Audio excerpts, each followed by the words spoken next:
గోదావరి పుష్కరాలను అత్యంత వైభవంగా నిర్వహించేందుకు ప్రభుత్వం అన్ని స్థాయిల్లో పక్కా చర్యలు చేపడుతుందని రాజమండ్రి పార్లమెంట్ సభ్యురాలు దగ్గుపాటి పురంధరేశ్వరి తెలిపారు.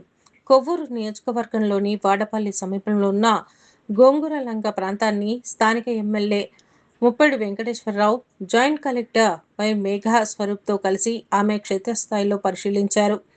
ఈ సందర్భంగా ఎంపీ పురంధరేశ్వరి మాట్లాడుతూ, పుష్కరాల ఏర్పాట్లో భాగంగా ఘాట్ల ఆధునీకరణ, రహదారుల విస్తరణ, దేశం నలుమూల నుంచి వచ్చే భక్తులకు అవసరమైన మౌలిక సౌకర్యాల కల్పన వంటి అంశాలపై ముఖ్యమంత్రితో సమగ్రంగా చర్చించినట్లు ఎంపీ తెలిపారు.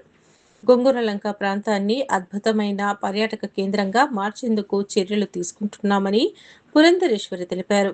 గోంగూరలంక గోదావరి నది మధ్యలో ఉండటం వల్ల ఇక్కడి నేల స్వభావం, పర్యావరణ పరిస్థితులు, అభివృద్ధి అంశాలపై క్షేత్రస్థాయిలో అధ్యయనం చేస్తున్నామని, అన్ని అనుకూలిస్తే పుష్కరాల నాటికి ఇక్కడ ఒక ప్రత్యేక థీమ్ పార్కును అభివృద్ధి చేయాలనే ఆలోచన ప్రభుత్వం పరిశీలిస్తుందని, మరో 15 నుంచి 20 రోజుల్లో సంబంధిత శాఖతో సమావేశం నిర్వహించి పూర్తిస్థాయి నిర్ణయం తీసుకుంటామని పురంధరేశ్వరి తెలిపారు.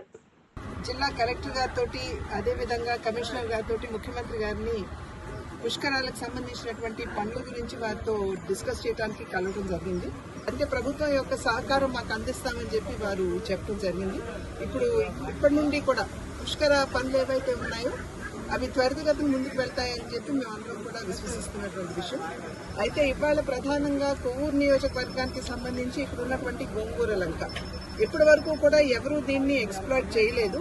ఎప్పుడైతే స్థానిక ఎమ్మెల్యే గారు ముప్పిడి వెంకటేశ్వరరావు గారు మా దృష్టికి ఈ విషయం తీసుకొచ్చారో, ఇంటర్నేషనల్ ప్లేయర్స్ ఎవరైతే ఉన్నారో వారితో మాట్లాడటం జరిగింది. ఏమన్నా ఒక థీమ్ పార్క్ మనం ఇక్కడ తీసుకొచ్చేటువంటి అవకాశం ఉంటుందేమో ఒకసారి వారిని ఆలోచించమని చెప్పి అభ్యర్థించాము. గోదావరి నది మధ్యలో ఉంది కాబట్టి భూసార పరీక్షలు చేయాల్సి ఉంటుంది. అంటే భూమి నిజంగా ఇక్కడ ఉన్నటువంటి మట్టి తట్టుకోగలదా, ఒకవేళ ఇక్కడ ఏమైనా గట్టి కన్స్ట్రక్షన్స్ జరిపితే అనేటువంటి విషయం, అదేవిధంగా పర్యావరణానికి సంబంధించినటువంటి అంశం, ఇవన్నీ కూడా పరిగణలోకి తీసుకోవాలి అనేటువంటి ఒక నిర్ధారణకి ఇప్పుడు రావడం జరిగింది. ఆ రకంగా థీమ్ పార్క్ గా దీన్ని అభివృద్ధి చేసేటువంటి అవకాశం ఉంటుంది కాబట్టి ఒక 3-4 సంవత్సరాల కాలంలో సంపూర్ణమైనటువంటి డెవలప్మెంట్ ఇక్కడ జరుగుతుంది.